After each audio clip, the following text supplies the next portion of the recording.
മുസൽമാനും ക്രിസ്ത്യാനിയും നിന്റെ തന്നെ മക്കളെന്നോർത്തിടണം. എന്തിനാണ് ഈ യുദ്ധ കോലാഹലം? നമ്മളൊന്നിച്ചു കൈകളെ കോർത്തിടണം.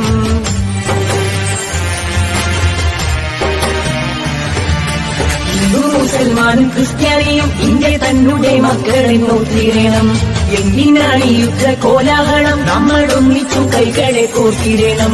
ക്രിസ്തുവും കൃഷ്ണനും നബിയും പറഞ്ഞുള്ള സൗഹാർദ്ദ പാതയിൽ നീങ്ങിടണം. ക്രിസ്തുവും കൃഷ്ണനും നബിയും പറഞ്ഞുള്ള സൗഹാർദ്ദ പാതയിൽ നീങ്ങിടണം. അകവിടിയണം, കനലൊടുങ്ങണം, ഇനി സ്നേഹം നിറയണം. ഇതിഹാസ ഭാരതത്തിൽ സംസ്കാരം കാക്കണം. അകവിടിയണം, കനലൊടുങ്ങണം, ഇനി സ്നേഹം നിറയണം. ഇതിഹാസ ഭാരതത്തിൽ സംസ്കാരം കാക്കണം. Share chat. Download Moj. Download Moj. വിവിധ ജില്ലകളിൽ നിന്നും ഇന്നലെ മുതൽ തന്നെ ഇവിടെ കാസർഗോഡ് ജില്ലയിലെ കാഞ്ഞങ്ങാടിലേക്ക് എത്തിയിട്ടുണ്ട്. 2014 നമ്മുടെ സംഘടന കോഴിക്കോട് വെച്ച് രൂപീകരിച്ച് വിവിധ വിഭാഗങ്ങളെ ഒത്തൊരുമിച്ച് ഒരു കുടക്കീഴിൽ ഒന്നിച്ച് കൊണ്ടുവരുവാൻ കഠിന പ്രയത്നം നടത്തിയിട്ടാണ് ഇന്നിവിടെ നമ്മളിവിടെ ഈ 4ാം സംസ്ഥാന സമ്മേളനത്തിലേക്ക് എത്തിയിരിക്കുന്നത്. നമുക്കറിയാം, നമുക്ക് മുമ്പുള്ള നേതാക്കന്മാർ പലവിധ ത്യാഗോജനമായ പ്രവർത്തനങ്ങൾ നടത്തി ഇന്ന് നമ്മളെല്ലാവരെയും ഈ ഒരു കുടക്കീഴിലേക്ക് എത്തിയിരിക്കുകയാണ്. ഞാൻ കൂടുതലായി ഈ അവസരത്തിൽ പറയുന്നില്ല. ഏതായാലും എനിക്ക് ശേഷമുള്ള നേതാക്കന്മാർ നമ്മുടെ സംഘടനയെക്കുറിച്ചും എല്ലാ കാര്യങ്ങളെയും കുറിച്ചും വളരെ വിശദമായി നിങ്ങളുടെ മുന്നിൽ അവതരിപ്പിക്കുന്നതാണ്. ഞാൻ എന്നിൽ അർപ്പിച്ച കർത്തവ്യത്തിലേക്ക് കടക്കുകയാണ്. ബഹുമാനായ നമ്മുടെ തൃക്കരിപ്പൂർ MLA രാജഗോപാലൻ അവർകളാണ്. അദ്ദേഹം ഏതാനും നിമിഷങ്ങൾക്കകം ഇവിടെ എത്തിച്ചേരുന്നതാണ്. അദ്ദേഹത്തെ ഈ വേദിയിലേക്ക് സ്നേഹപൂർവ്വം സ്വാഗതം ചെയ്യുന്നതായി, അതേപോലെ അദ്ദേഹം വന്നയുടനെ നമ്മുടെ പ്രസിഡന്റ് അദ്ദേഹത്തെ ഒന്നുകൂടി സ്വാഗതം ചെയ്യും. നമുക്ക് സാധിച്ചിട്ടുണ്ട്. നമുക്ക് കേരളത്തില് ഇന്ന് വ്യവസായ രംഗത്ത് പ്രവർത്തിക്കുന്ന ഒറാലിയൻ ഷീറ്റ് കമ്പനിയുമായി സഹകരിച്ചുകൊണ്ട് ഏകദേശം 3400 സ്ക്വയർ ഫീറ്റ് ഒരു മിനി ഓഡിറ്റോറിയം ഒരു ദിവസവും അടുത്ത ദിവസത്തെ 2 മണിക്കൂറും കൊണ്ട് നമ്മുടെ സംഘടനാ തലം കൊണ്ട് ഒരു ഓഡിറ്റോറിയം നിർമ്മിച്ച് നൽകാൻ വേണ്ടി നമുക്ക് സാധിച്ചു. ഇത്തരത്തിൽ വെള്ളപ്പൊക്ക ദുരിതങ്ങൾ ഉണ്ടായ സമയത്ത് ദുരിതം അനുഭവിക്കുന്നവരെ സഹായിക്കാൻ വിവിധ ജില്ലകളിൽ അവർ നേതൃത്വം കൊടുത്തു. നമ്മൾ ജില്ലകളിലെ പദ്ധതികളിൽ നേതൃത്വം കൊടുത്തു. കട്ടിലുകൾ ഉണ്ടാക്കി കൊടുത്തു. ഭക്ഷ്യ കിറ്റുകൾ കൊടുത്തു. അങ്ങനെ സമൂഹത്തില് ക്രിയാത്മകമായ പ്രവർത്തനങ്ങൾ, ആശുപത്രികൾക്ക് അവിടെ നശിച്ചു പോയിക്കൊണ്ടിരിക്കുന്ന ആശുപത്രി ഉപകരണങ്ങൾ സൗജന്യമായി നിർമ്മിച്ചു കൊടുക്കുവാൻ വേണ്ടി സാധിച്ചു. അങ്ങനെ നിരവധിയായ പ്രവർത്തനങ്ങൾ സമൂഹത്തിൽ നമുക്ക് ചെയ്യുവാൻ വേണ്ടി സാധിച്ചിട്ടുണ്ട്. ഇത്തരത്തില് ഞങ്ങൾ അനുഭവിക്കുന്ന ഏറ്റവും പ്രധാനപ്പെട്ട വിഷയം ഇന്ന് എന്ന് പറയുന്നത് ഞങ്ങൾ ഈ ഗവൺമെന്റിനെ നന്ദിയോടുകൂടി ഓർക്കുന്ന ഒരു കാര്യമുണ്ട്. കാലാകാലങ്ങളായി ഞങ്ങൾ ആവശ്യപ്പെട്ടിരുന്ന പൊല്യൂഷൻ കൺട്രോൾ ബോർഡിന്റെ വൈറ്റ് കാറ്റഗറി ഇപ്പോൾ നമ്മുടെ നിരന്തരമായ ഇടപെടലുകൾ കൊണ്ട്, ഗവൺമെന്റിന്റെ ഇടപെടലുകൾ കൊണ്ട്, സംഘടനയുടെ കഴിഞ്ഞ കാല നേതാക്കന്മാർ മുതൽ ഇപ്പോഴുള്ള ആൾക്കാർ വരെയുള്ളവരുടെ നിരന്തരമായ ഇടപെടലുകൾ കൊണ്ട് 7.5 HP വരെയുള്ള വെൽഡിംഗ് സ്ഥാപനങ്ങള്, ജനറൽ എഞ്ചിനീയറിംഗ് മേഖലയെ വൈറ്റ് കാറ്റഗറിയിലേക്ക് തിരികെ കൊണ്ടുവരുവാൻ ഗവൺമെന്റ് സന്നദ്ധമായി, സംവിധാനങ്ങൾ സന്നദ്ധമായി എന്നുള്ളത് നമ്മുടെ നിരന്തരമായ സമരങ്ങളുടെയും ഇടപെടലുകളുടെയും അത് സർക്കാർ തലങ്ങളിൽ ബോധ്യപ്പെട്ടതിന്റെ വെളിച്ചത്തിലുമാണ് എന്ന് നന്ദിയോടുകൂടി ഓർക്കുകയാണ്. അതിന് നേതൃത്വം കൊടുത്തിട്ടുള്ള കഴിഞ്ഞ കാല സംസ്ഥാനങ്ങളുടെ കൂടെ നിൽക്കുവാൻ വേണ്ടി നമുക്ക് സാധിച്ചിട്ടുണ്ട്. കഴിഞ്ഞ ഒരു വർഷക്കാലമായി കേരളത്തിന്റെ വിവിധ ജില്ലകളിലായി നമ്മളിൽ നിന്നും വേർപെട്ടു പോയിട്ടുള്ള കുടുംബങ്ങളെ സാമ്പത്തികമായി സഹായിക്കുവാൻ നമ്മളുടെ പദ്ധതികൾക്ക് സാധിച്ചിട്ടുണ്ട്. ഏറ്റവും അടുത്ത് നിങ്ങൾക്കറിയാം, കേരളത്തിലെ ആകമാനം ഞെട്ടിച്ച് വയനാട്ടിലുണ്ടായ ദുരന്തത്തെ കുറിച്ച് നമുക്കറിയാം. വയനാട്ടിലുണ്ടായ ദുരന്തത്തിൽ നമ്മളുടെ അംഗങ്ങൾ അനുഭവിച്ചിട്ടുള്ള വിഷമങ്ങൾ നമുക്കറിയാം. ആ വിഷമങ്ങളിൽ പങ്കാകാൻ വേണ്ടി നമ്മുടെ സംസ്ഥാനത്തൊട്ടു മിക്ക പ്രദേശങ്ങളിലും ആൾക്കാർ സന്നദ്ധമായി എന്നുള്ളത് നന്ദിയോടുകൂടി ഞാൻ ഓർക്കുകയാണ്. ഇപ്പോൾ നിങ്ങളൊക്കെ പത്രത്തിലും മാധ്യമങ്ങളിലും കൂടെയൊക്കെ വായിച്ചു, ഉണ്ടക്കൈ ദുരന്തത്തില് അവരുടെ സ്കൂൾ മേപ്പാടി സ്കൂളിലേക്ക് മാറ്റി. ആ സ്കൂൾ മേപ്പാടി സ്കൂളിലേക്ക് മാറ്റിയപ്പോൾ മേപ്പാടി സ്കൂളിന്റെ സൗകര്യത്തിൽ നിന്നുകൊണ്ടുള്ള ഒരു സൗകര്യം മാത്രമേ ഉണ്ടക്കൈ നമ്മൾ നിവേദനം കൊടുത്തു. അതിന്റെയൊക്കെ ഭാഗമായിട്ട് നിരവധി സർക്കാർ തലങ്ങളിലുള്ള ഓഫീസുകളിൽ ഇങ്ങനെ ഒരു പ്രസ്ഥാനം നിലവിലുണ്ട് എന്നും ഇങ്ങനെ ഒരു വിഭാഗം ഇനി കേരളത്തിൽ ഉണ്ട് എന്നും അറിയിക്കുവാൻ വേണ്ടി നമുക്ക് സാധിച്ചിട്ടുണ്ട്. അതോടൊപ്പം തന്നെ ഇന്നിവിടെ ബഹുമാനപ്പെട്ട സംസ്ഥാന സെക്രട്ടറി കഴിഞ്ഞ 3 വർഷക്കാലത്തെ പ്രവർത്തനങ്ങളുടെ റിപ്പോർട്ട് ഇവിടെ വെക്കും. വളരെ വേദനയോടുകൂടി കഴിഞ്ഞിരുന്ന നമ്മളുടെ പല കുടുംബങ്ങളെ സഹായിക്കുവാൻ വേണ്ടി നമുക്ക് സാധിച്ചിട്ടുണ്ട്. മുൻകൂട്ടി കണ്ട് നമ്മുടെ പൂർവ്വ നേതാക്കന്മാർ ആവിഷ്കരിച്ച ഒരു ഭരണഘടനയുടെ കീഴിൽ 2014 മുതൽ നമ്മൾ ഒന്നിച്ചു കൊണ്ടിരിക്കുകയാണ്. നമ്മൾ നേരിടുന്നതായ വിവിധ വിഷയങ്ങൾ നമുക്ക് ചർച്ച ചെയ്യപ്പെടുവാൻ വേണ്ടി വേദി ഉണ്ടായി. നന്ദിയോടുകൂടി ഓർക്കേണ്ടത് നമുക്ക് നേതൃത്വം കൊടുത്തിട്ടുള്ള മുൻകാല നേതാക്കന്മാരെയാണ്, അന്ന് കൊടുത്തിട്ടുള്ള ആശയങ്ങളെയാണ്.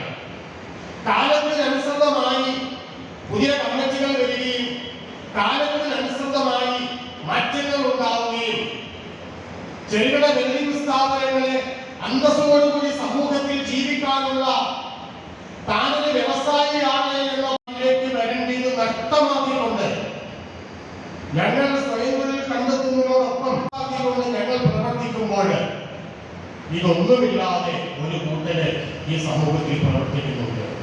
അവരെ കർശനമായിട്ട് പഞ്ചായത്ത്, തദ്ദേശ സ്വയംഭരണ സ്ഥാപനങ്ങൾ ലൈസൻസ് ഇല്ലാതെ പ്രവർത്തിക്കുന്ന ഇക്കൂട്ടരെ നിയന്ത്രിക്കാനുള്ള ഇടപെടലുകൾ കൂടി ഗവൺമെന്റിന്റെ ഭാഗത്തുനിന്ന് നമുക്ക് ലഭ്യമാകുന്നുണ്ട്. അതൊക്കെ വരും കാലങ്ങളിൽ നമുക്ക് സാധ്യമാകുമെന്ന് പ്രതീക്ഷിക്കുക. അതോടൊപ്പം തന്നെ നമ്മുടെ ബഹുമാനപ്പെട്ട MLA അറിയാമല്ലോ, നിരവധി തിരക്കുകളുള്ള വ്യക്തിയാണ്. എനിക്ക് ഇനിയും ഇവിടെ സംസാരിക്കാൻ അവസരമുണ്ട് എന്നതുകൊണ്ട് ഈ സംസ്ഥാന സമ്മേളനത്തെ വരവേൽക്കാൻ സാധിച്ചതിൽ ഞങ്ങളെ പോലെയുള്ള ജനപ്രതിനിധികൾക്ക് വളരെയധികം ചാരിതാർത്ഥ്യമുണ്ട്. കേരളത്തിൽ കക്ഷി രാഷ്ട്രീയത്തിനതീതമായി, ജാതിമത ചിന്തകൾക്ക് അതീതമായി ഒരു മേഖലയിൽ പ്രവർത്തിക്കുന്ന എല്ലാവരെയും പുറത്തിറക്കിക്കൊണ്ട് അവകാശ സമ്പാദനത്തിന് വേണ്ടിയുള്ള സാമൂഹ്യ ഇടപെടലുകളിനോടൊപ്പം ഞങ്ങളും ഈ സമൂഹത്തിന്റെ ഭാഗമാണ്. അതുകൊണ്ട് സമൂഹം അഭിമുഖീകരിക്കുന്ന എല്ലാ പ്രശ്നങ്ങളും ഞങ്ങളുടെ കൂടി പ്രശ്നമാണെന്ന തിരിച്ചറിവിൽ അടിത്തറയിൽ നിന്നുകൊണ്ട് ഒട്ടേറെ സാമൂഹ്യ പ്രതിബദ്ധത പ്രതിഫലിപ്പിക്കുന്ന പ്രവർത്തനങ്ങൾ ഏറ്റെടുത്ത് മുന്നോട്ട് പോകുന്നവരാണെങ്കിൽ നിർദ്ധനരും നിരാലംബരും നിരാശ്രയരുമായിട്ടുള്ള ആളുകളെ ചേർത്ത് പിടിച്ച് പ്രതികൂല സാഹചര്യങ്ങളിൽ അവർ ജീവിത പ്രതിസന്ധികൾ നേരിടുമ്പോൾ അത്തരം സന്ദർഭങ്ങളിലെല്ലാം നിങ്ങൾക്കവരെ ചേർത്ത് പിടിക്കാൻ കഴിഞ്ഞിട്ടുണ്ട് എന്നുള്ളത് അഭിനന്ദനാർഹമാണ്. പ്രത്യേകിച്ച് വയനാട് ദുരന്തമൊക്കെ ഉണ്ടായപ്പോഴുള്ള നിങ്ങളുടെ ഇടപെടൽ, നിങ്ങളുടെ ഒരു കർമ്മശേഷി, സാമൂഹ്യ പ്രതിബദ്ധതയും നാടിനോടും ജനതയോടും ഉത്തരവാദിത്വ ബോധത്തോടു കൂടിയുള്ള ഒരു ഇടപെടലായിട്ടാണ് ഞാനതിനെ കണക്കാക്കുന്നത്. അപ്പൊ അങ്ങനെ ഒരു ഹൃദയവിശാലതയോടുകൂടി കേരളത്തിന്റെ സാമൂഹ്യ മണ്ഡലത്തിൽ പ്രവർത്തിക്കുന്ന ഒരു സംഘടന എന്നുള്ളതിന് വലിയ പ്രതീക്ഷയോടെ പ്രത്യാശയോടെയാണ് സ്വാഭാവികമായും നിങ്ങളുടെ ഈ സംഘടനയിൽ ഈ മേഖലയിലുള്ളവർ അംഗത്വമെടുത്ത് ഒരു സാമൂഹ്യ ജീവിയാണ്. അതുകൊണ്ട് ഒന്നിൽ നിന്നും വിട്ടുനിന്ന് നമ്മുടെ സംഘടന എന്നുള്ള വളരെ പരിമിതമായ ഒരു തട്ടകത്തിൽ മാത്രം ഒതുങ്ങി നിന്ന് നമുക്ക് മുന്നോട്ട് പോകാൻ കഴിയില്ല. എന്നാൽ സംഘടനാപരമായ ഒരു കരുത്ത് നിലനിർത്തിക്കൊണ്ട് പോകുന്നതിന് എല്ലാവരും ഒന്നിച്ച് യോജിച്ച് അണിനിരക്കുക എന്നുള്ളത് വളരെ പ്രധാനമാണ്. ഇന്നത്തെ സമൂഹത്തിൽ സംഘടനാ ശേഷി വളരെ പ്രധാനമാണ്. ആവശ്യങ്ങളുള്ളവർ, അവകാശങ്ങൾ സമ്പാദിക്കേണ്ടവർ ഒറ്റപ്പെട്ട ശബ്ദമുയർത്തുന്നതിന് പകരം എല്ലാവരും ചേർന്ന് അതൊരു സംഘശക്തിയായി സമരക്കരുത്തായി രൂപപ്പെടുത്തിയെടുത്താൽ നാം ആഗ്രഹിക്കുന്ന പല കാര്യങ്ങളും നേടിയെടുക്കാൻ അധികാരികളുടെ ബദിരകർമ്മങ്ങളിലേക്ക് നമ്മുടെ ആവശ്യങ്ങൾ എത്തിക്കാൻ നമുക്ക് അതിന്റെ സാധ്യതകൾ ഏറെ ഉണ്ട്. അപ്പൊ ഇങ്ങനെയുള്ള പുതിയ സാധ്യതകൾ തൊഴിൽ സാധ്യതകളായി തുറക്കപ്പെടുമ്പോഴും നമുക്ക് വളരെ എളുപ്പത്തിൽ നമ്മുടെ നാട്ടിലെ പാവപ്പെട്ട കുടുംബങ്ങളിൽ നിന്നൊക്കെ വരുന്ന ചെറുപ്പക്കാർ കുട്ടികൾ അവരെയൊക്കെ പഠിപ്പിച്ചെടുത്ത് പരിശീലിപ്പിച്ച് തൊഴിൽ ലഭ്യമാക്കാൻ ഉതകുന്ന വലിയൊരു സംരംഭത്തിന്റെ വക്താക്കളാണ് നിങ്ങളൊക്കെ തന്നെ. ഏത് തൊഴിലെന്നല്ല, എല്ലാ തൊഴിലും മാന്യമായ തൊഴിലാണ്. ആ ഒരു തൊഴിൽ സംസ്കാരമാണ് കേരളത്തിൽ വളർത്തിയെടുത്തത്, രൂപപ്പെടുത്തിയിട്ടുള്ളത്. അങ്ങനെ ഒരു തൊഴിൽ സംസ്കാരം ഇവിടെ പറഞ്ഞു ഒരുപാട് തൊഴിൽ സാധ്യതകളുള്ള മേഖലയാണ്. അപ്പൊ തൊഴിൽ സാധ്യതയുമായി ബന്ധപ്പെട്ട് പരിശോധിക്കുമ്പോൾ ദേശീയ തലത്തിലൊക്കെ പരിശോധിക്കുമ്പോൾ ഉള്ള തൊഴിലവസരങ്ങൾ തന്നെ പരമാവധി പ്രയോജനപ്പെടുത്താൻ കഴിയുന്നില്ല, ഒഴിവുകൾ നികത്തപ്പെടുന്നില്ല, നിയമനത്തിന്റെ നല്ല പല പ്രശ്നങ്ങളുമുണ്ട്. പക്ഷെ ആ നിയമനങ്ങളുടെ കാര്യത്തിലേക്ക് പരിശോധിച്ചാൽ നമുക്ക് ഇതര സംസ്ഥാനങ്ങളുമായി താരതമ്യം ചെയ്താൽ കേരളം വളരെ മുന്നിലാണ്. പ്രത്യേകിച്ച് നമ്മുടെ പബ്ലിക് സർവീസ് കമ്മീഷൻ PSC കേരളത്തിലെ ഏറ്റവും പ്രധാനപ്പെട്ട ഔദ്യോഗിക തൊഴിൽദായക ഏജൻസിയാണ്. നമ്മുടെ കേരളത്തിൽ ഒരു ശരാശരി ഒരു കൊല്ലം 30,000 ആളുകൾക്ക് പബ്ലിക് സർവീസ് കമ്മീഷൻ മുഖാന്തരം നിയമനം കൊടുക്കാൻ കേരളത്തിന് കഴിയും. പക്ഷെ ദേശീയ തലത്തിൽ UPSCയുടെ ഒരു കണക്ക് പരിശോധിച്ചാൽ 9,000-ഓളം ആളുകൾക്ക് മാത്രമാണ് പ്രതിവർഷം ജോലി കൊടുക്കാൻ വേണ്ടി കഴിയുന്നത്. എന്നാൽ അങ്ങനെ ഒരു PSC വഴി മാത്രം നിയമനം കൊടുത്തുകൊണ്ടുള്ള തൊഴിലിലെ ശാശ്വതമായ പരിഹാരം കാണാൻ കഴിയുന്ന വിധത്തിലേക്കല്ല കാര്യം. അപ്പൊ സ്വയം തൊഴിൽ പദ്ധതിയും പുതിയ സംരംഭങ്ങളിലൂടെ ഭാവപൂർവമായിട്ടുള്ള നിലപാടാണ് നിങ്ങൾ പ്രതീക്ഷിക്കുന്നത്.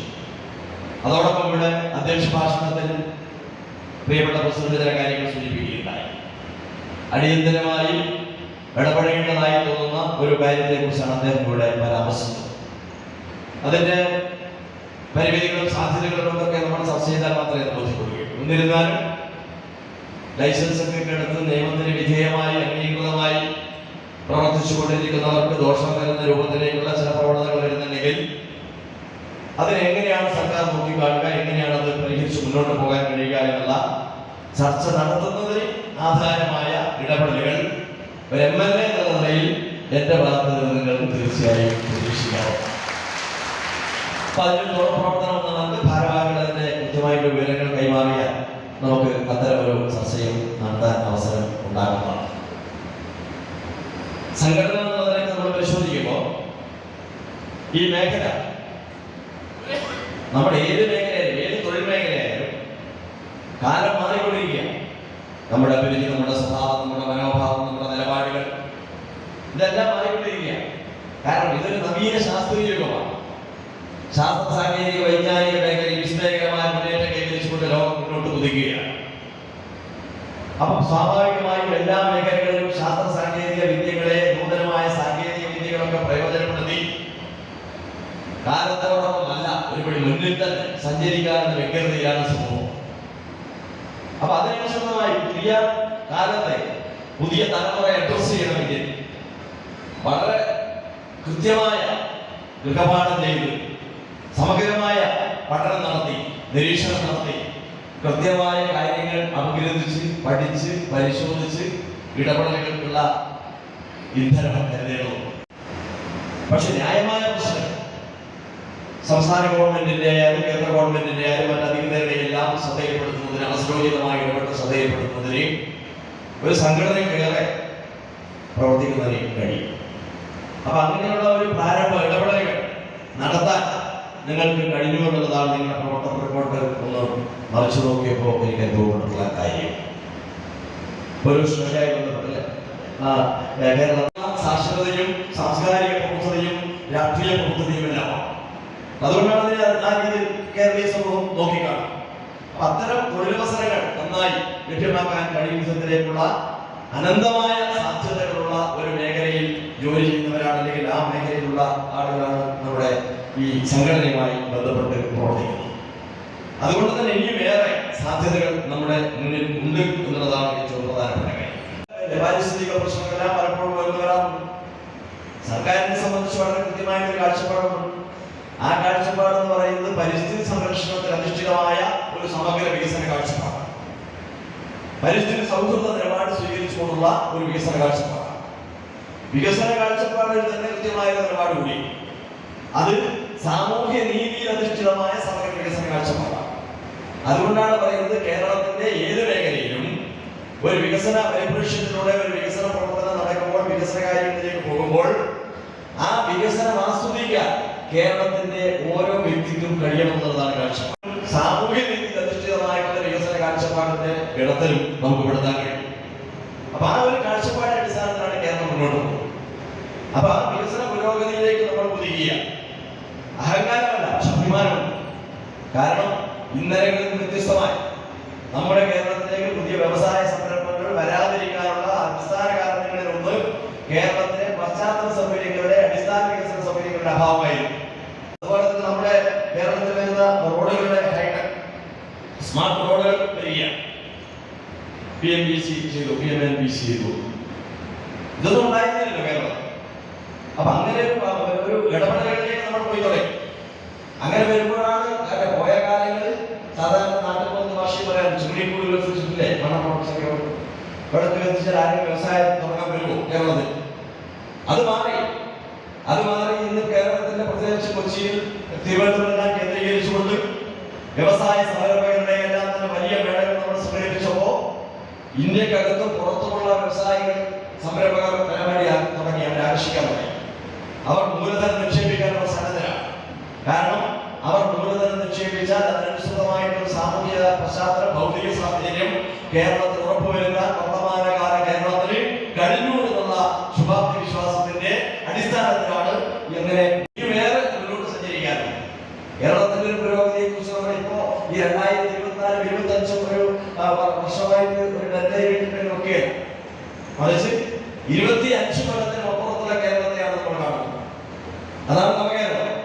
ആ 25 കൊല്ലത്തിന് അപ്പുറത്തേക്കുള്ള കേരളത്തിലേക്ക് സഞ്ചരിച്ചുകൊണ്ടിരിക്കുന്ന കേരളീയ സമൂഹത്തിന്റെ ദൈനംദിന ജീവിതവുമായി ബന്ധപ്പെട്ട് അവരുടെ എല്ലാ മേഖലയും സ്പർശിച്ചുകൊണ്ട് നമ്മൾ മുന്നോട്ട് പോകുമ്പോൾ നമ്മുടേതായ ഈ മേഖലയിൽ, നമ്മുടെ മേഖലയിൽ എങ്ങനെ നമുക്ക് ഇനിയും കൂടുതൽ കാര്യങ്ങൾ വിപുലീകരിക്കാൻ കഴിയുന്ന സന്ദർഭം, ഇത്തരം സന്ദർഭങ്ങളിലെല്ലാം ആരോഗ്യകരമായ സംവാദം നടത്തി അത് വളരെ മെച്ചപ്പെട്ട രീതിയിൽ അതിനെ പ്രോത്സാഹിപ്പിക്കുന്നതിന് പകരം വളരെ അനാരോഗ്യകരമായ പ്രതികൂല സാഹചര്യം സൃഷ്ടിക്കുന്ന തരത്തിലേക്ക് കാര്യങ്ങൾ നീക്കാൻ സഹായകമായ വിവാദങ്ങൾക്കാണ് മുൻഗണന നൽകുന്നത്. ഏത് കാര്യം നടന്നു വരുമ്പോഴും അതിനെ രണ്ട് ചേരുക. അത് വ്യത്യസ്ത താല്പര്യങ്ങളുടെ സാധ്യത. ചിലപ്പോൾ ഒന്ന് ജനപക്ഷ ചിന്താഗതികളുമായി ജനങ്ങളെ ചേർത്ത് പിടിച്ചുകൊണ്ടുള്ള ജനങ്ങളുടെ പൊതുജന താല്പര്യത്തെയും നാടിന്റെ, സംസ്ഥാനത്തിന്റെ, രാജ്യത്തിന്റെ താല്പര്യത്തെയും മുൻനിർത്തിക്കൊണ്ടുള്ളതാകാം. മറ്റത് ചിലപ്പോൾ ഒരു വ്യക്തിയോ ഒരു കൂട്ടം വ്യക്തികൾക്കോ ഉള്ള സാമ്പത്തിക വിഷയം അല്ലെങ്കിൽ വളരെ പരിഹരിക്കപ്പെടാവുന്ന ചില വിഷയങ്ങളെ അടിസ്ഥാനപ്പെടുത്തി സംഘടിതമായ കാഴ്ചപ്പാട് പ്രോത്സാഹനമുണ്ട്. ആ സംവാദങ്ങളിലേക്ക് എങ്ങനെ പോകാൻ കഴിയും നമ്മുടെ സംഘടന?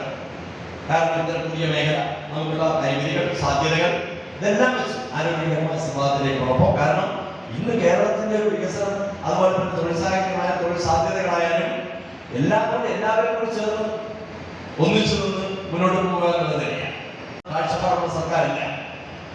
വികസനത്തിന്റെ രാഷ്ട്രീയത്തിന്റെ, കക്ഷി രാഷ്ട്രീയത്തിന്റെ അതിർവരമ്പുകൾ വേണ്ടതിൽ നിന്നും വികസനം എല്ലാവരിലേക്കും എത്തുവാനുള്ള സാമൂഹിക കാഴ്ചപ്പാടാണ് രൂപപ്പെടുത്തിയെടുക്കേണ്ടതെന്ന് ഞങ്ങളെ പഠിപ്പിച്ചത് നവോത്ഥാന കേരളത്തിന്റെ, ആധുനിക കേരളത്തിന്റെ ശില്പികളിലൊരാളായിട്ടുള്ള വിപ്ലവകാരിയായ സഖാവ് സഹോദരിമാണ്.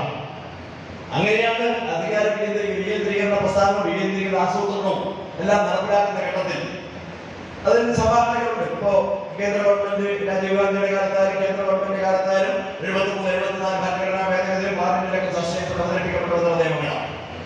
പക്ഷെ അത് ഇംപ്ലിമെന്റേഷൻ സ്റ്റേജിലേക്ക് എത്തിയപ്പോ ഇന്ത്യൻ സംസ്ഥാനങ്ങൾക്ക് മാതൃക കൈവരിക്കാൻ കഴിയും വിധത്തിലേക്ക് നമുക്ക് കേരളത്തിൽ ആ തദ്ദേശ സ്ഥാപനങ്ങളിലൂടെ ഒരു ലോക്കൽ സെൽഫ് ഗവൺമെന്റ് ആയിട്ട് നമ്മുടെ ഗ്രാമപഞ്ചായത്തുകളുടെ തദ്ദേശ മന്ത്രിയായിട്ട് പാലോളിയെ കണ്ട് മന്ത്രി പറഞ്ഞു, ഇതിന്റെ സാമ്പിൾ ഒരു വിത്ത് ഞാൻ കൊണ്ടുപോയിക്കോട്ടെ എന്റെ സംസ്ഥാനത്തേക്ക്, ഈ ജനകീയാസൂത്രണ പ്രസ്ഥാനത്തിന്റെ, ഈ അധികാര നിയന്ത്രണ പ്രസ്ഥാനത്തിന്റെ. അത് പക്ഷേ അധികാരമല്ല. അപ്പൊ അങ്ങനെയുള്ള ഇടപെടൽ, ആ ഒരു കൂട്ടായ്മ, അതിന്റെ എല്ലാം ഒരു ശാക്തീകരണമുണ്ട്. അപ്പൊ ആ ഒരു വികസന പ്രക്രിയയിലൂടെയാണ് നമ്മൾ കടന്നു പോകുന്നത് എല്ലാ മേഖലയും. എന്നാൽ അതേസമയം പരിമിതികളാണ്. ഓക്കെ, പക്ഷെ അതിന്റെ വസ്തുതയും യാഥാർത്ഥ്യവും നമ്മൾ തിരിച്ചറിയുന്നു. ഒരുപാട് ഒരു കേരളത്തിൽ ഇനിയും ഒരുപാട് മുന്നേറാനുള്ള സാധ്യതകൾ നിലവിലുണ്ട്. അപ്പൊ അതിന് ആ സാധ്യതകളെ എങ്ങനെ നമുക്ക് പരമാവധി പ്രയോജനപ്പെടുത്തി മുന്നോട്ട് പോകാം എന്നുള്ളതാണ് നമ്മൾ ചർച്ച ചെയ്യപ്പെടുന്നത്.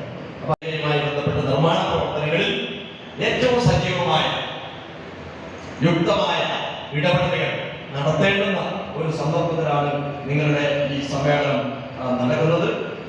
അതുകൊണ്ട് കേവലം ഈ മേഖലയിലെ ഈ ഫാബ്രിക്കേഷൻ വർക്കുമായി ബന്ധപ്പെട്ടുള്ള കാര്യങ്ങൾ മാത്രം, എഞ്ചിനീയറിംഗ് മേഖലയിലുള്ള വർക്കിനെ അടിസ്ഥാനപ്പെടുത്തി മാത്രമല്ല, ഞാൻ ആദ്യം പറഞ്ഞതുപോലെ നമ്മളെല്ലാവരും ഈ സമൂഹത്തിന്റെ ഭാഗമാണ്. കേരളം വേറെ മുന്നിലാണ്. ഒരു യൂണിയൻ, ഒരു സംഘടന എന്ന നിലയിൽ നമ്മുടെ അവകാശ സമ്പാദന സമരങ്ങളിൽ തീരുമാനമെടുക്കുന്ന സമരങ്ങളും പോരാട്ടങ്ങളും എല്ലാം രൂപപ്പെടുത്തിയെടുക്കുക സ്വാഭാവികം. അതോടൊപ്പം തന്നെ നമ്മുടെ സമൂഹം ഇന്ന് നേരിടുന്ന ഒട്ടനവധി പ്രതികൂല ആശയങ്ങളും സംവിധാനങ്ങളുണ്ട്. ഏറ്റവും കൂടുതൽ ചെറുപ്പക്കാരെ സംബന്ധിച്ച് വലിയ മയക്കുമരുന്ന് അടിമപ്പെട്ടുകൊണ്ടിരിക്കുകയാണ്. ആ രീതിയിലാണ് അരാജക പ്രവർത്തനങ്ങളിലേക്ക് പോയിക്കൊണ്ടിരിക്കുകയാണ്. ക്രിമിനലൈസേഷൻ നടന്നുകൊണ്ടിരിക്കുകയാണ്. അപ്പൊ ഇതൊക്കെ തൊഴിലില്ലായ്മ കൂടിയാണ്. അത് കേരളത്തിന്റെ ഒരു സംസ്ഥാനത്തിന്റെ ഒരു ചിന്തയെടുത്ത് അത് മനുഷ്യന്റെ നിസ്സഹായാവസ്ഥയിലൂടെയാണ്. അപ്പൊ ആ നിസ്സഹായാവസ്ഥയിലേക്ക് എത്തുന്ന സാഹചര്യം എന്തെന്ന് അത് പരിശോധിക്കണം. അതിന് പരിഹാരം കാണണം. ആ നിസ്സഹായാവസ്ഥയിൽ വിശ്വാസം വന്നതൊന്നും നമ്മൾ ദൈവവിരോധ പ്രസ്ഥാനമല്ല, മതവിരോധ പ്രസ്ഥാനമല്ല.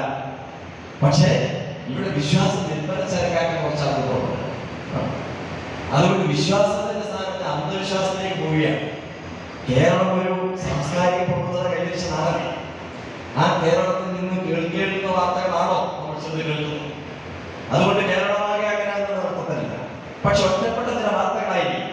പക്ഷെ നമുക്ക് പ്രബുദ്ധ കേരളത്തിൽ സാംസ്കാരിക പ്രബുദ്ധത കൈവരിച്ച സാക്ഷര സമ്പന്നമായ ഈ വർത്തമാനകാല കേരളത്തിന് കേൾക്കാൻ ആഗ്രഹിക്കാത്ത ദുരഭിമാനക്കൊലയുടെയും നിരാകരണക്കൊലയുടെയും എല്ലാ വാർത്തകളാണ് ഒറ്റപ്പെട്ടതായാലും. ശാക്തീകരിക്കും, സാമ്പത്തിക ശാക്തീകരണവും സാമ്പത്തിക സ്വയം പര്യാപ്തതയും സ്ത്രീ ശാക്തീകരണവും നടന്നു. അപ്പൊ ഇത്തരം വിഷയങ്ങളാണ്. ഇതൊന്നും കാണാതെ പോയിക്കൊള്ളാം. ഇതൊക്കെ തിരിച്ചറിയാനും ആ ഒരു ബോധ്യത്തെ അടിസ്ഥാനം മുന്നോട്ട് പോകാൻ നമുക്ക് കഴിയണം. അതുപോലെ വലിയ ഈ മനുഷ്യ നിസ്സഹായാവസ്ഥയിലേക്ക് പോകുമ്പോഴാണ് 50,000 തരാമെന്ന് കൂലി നിശ്ചയിച്ചാൽ കൈ വെട്ടി തിരിച്ചു വന്ന് കൂലി വാങ്ങി പോകുന്നു. അവിടെയാണ് പ്രൊഫഷണൽ ഗുണ്ടാസ് ജനിക്കുന്നത്. അവിടെയാണ് പ്രൊഫഷണൽ കില്ലേഴ്സ് ഉണ്ടാക്കുന്നത്. കാരണം അസ്വസ്ഥതയുടെയും അസംതൃപ്തിയുടെയും കരുതലിൽ കഴിയുന്ന യുവത്വം അവരുടെ തലച്ചോറ് താമസമില്ലാണ്ടാവുന്നു. അപ്പൊ അങ്ങനെ കാര്യമായിട്ട് കൂടി അവിടെ കിളി കൂട് കിട്ടും. അവിടെ അപ്പോ പുതിയ ക്രിമിനൽ ജീനുകൾ ഉത്പാദിപ്പിക്കപ്പെടും. ആ ക്രിമിനൽ ജീനുകൾ ഉത്പാദിപ്പിക്കപ്പെട്ടാൽ അത് വളർന്ന് പെരുകി അങ്ങനെ ഒരു ക്രിമിനലൈസേഷനോടെ മുന്നോട്ട് പോയി രോഗഗ്രസ്തമാകുന്ന ഒരു യുവതലമുറയാണ് നമ്മൾ കാണുന്നത്. അപ്പൊ ഈ വഴിതെറ്റി പോകാതിരിക്കാൻ, യുവതലമുറ വഴിതെറ്റി പോകാതിരിക്കാൻ അവർക്കുള്ള സൗകര്യം വെച്ച് നമ്മുടെ പ്രാദേശിക വിഭവ സമാഹരണ സാധ്യതകൾ വെച്ച് സങ്കേതങ്ങൾ പ്രയോജനപ്പെടുത്തി എങ്ങനെ അവർക്ക് നമ്മെ ചേർത്ത് നിർത്താം. അപ്പൊ അങ്ങനെ അവർക്ക് ചേർത്ത് നിർത്താൻ അവർക്ക് സ്വയം വരുമാനം, അവരുടെ ഒരു സാമ്പത്തിക സ്വയം പര്യാപ്തത, അതൊന്ന് കേരളത്തിൽ സ്ത്രീ സമൂഹം വളരെ മുന്നോട്ട് പോയി. സംബന്ധിച്ച് തൊഴിലെടുക്കാത്ത ചെറുപ്പക്കാരെ സംബന്ധിച്ച് ഒരു പരിധി കടന്നാൽ അവർ അസ്വസ്ഥരാകും, അവർ അസംതൃപ്തരാകും. അപ്പോഴാണ് തൊഴിലില്ലെങ്കിൽ എങ്ങനെയെങ്കിലും പുതിയ ഈ സമൂഹത്തിൽ ഒരു വളരെ ഭ്രമാത്മകത ശാക്തീകരിക്കപ്പെട്ടുകൊണ്ടിരിക്കുന്ന വർത്തമാനകാല സമൂഹത്തിൽ കീശേരി കാശിന്റെ പാട്ടുപിരാത്താവും. അപ്പൊ എങ്ങനെയെങ്കിലും കാശ് ഉണ്ടാക്കണമെന്ന ആർത്തിയിലേക്ക് പോവുകയാണ്. നമ്മുടെ മക്കൾ, നമ്മുടെ മക്കൾ സ്കൂളിൽ പോകുന്ന കുഞ്ഞുങ്ങളാണ്. ചില സ്കൂൾ ക്യാമ്പസുകളിൽ അതിന് പുറത്ത് കഴിവക്കണ്ണുമായി ചിലർ മാടി പിടിക്കുകയാണ്.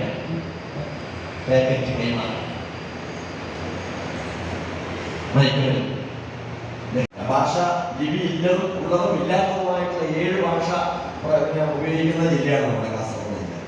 ഇവിടെ നമ്മൾ കുറേ ഭാഷ പ്രതീക്ഷിക്കണ്ട. കാഞ്ഞങ്ങാട് ഏരിയയിലേക്ക് കടന്നാൽ ഒരുപാട് ഭാഷകൾ അവിടെ 6-7 ഭാഷകൾ വ്യത്യസ്തങ്ങളായിട്ട് പ്രാദേശികതയിൽ ഉപയോഗിക്കും.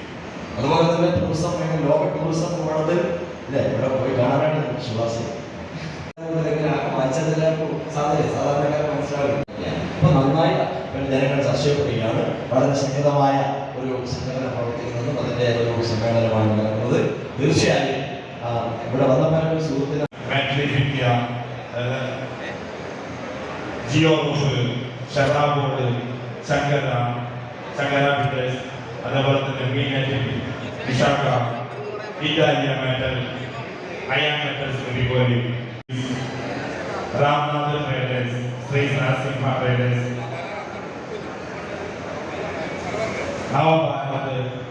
നവഭാരത് ടൂൾസ്. അങ്ങനെ ഇവിടെ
$550D ക്വാളിറ്റി TMT സ്റ്റീൽ ബാറായ മിനാർ TMT സ്റ്റീൽ ബാർ ഉപയോഗിച്ചാൽ പിന്നെ ഏത് ആകാശം മുട്ടുന്ന ബിൽഡിംഗും കരുത്തോടെ കാലങ്ങളോളം നിലനിൽക്കും. വിശ്വാസത്തിന്റെ കാതൽ, കരുത്തിന്റെ കാവൽ. Minar TMT Temcor FE 550D steel bar.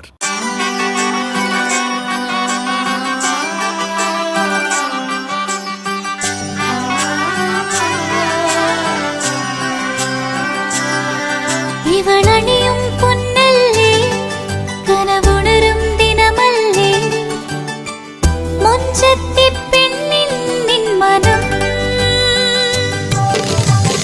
പെണ്ണഴകിനു മിഴിവേകി എന്നെന്നും നിന്നില്ലേ, മാറ്റേറും പൊന്നിൻ താരമേ.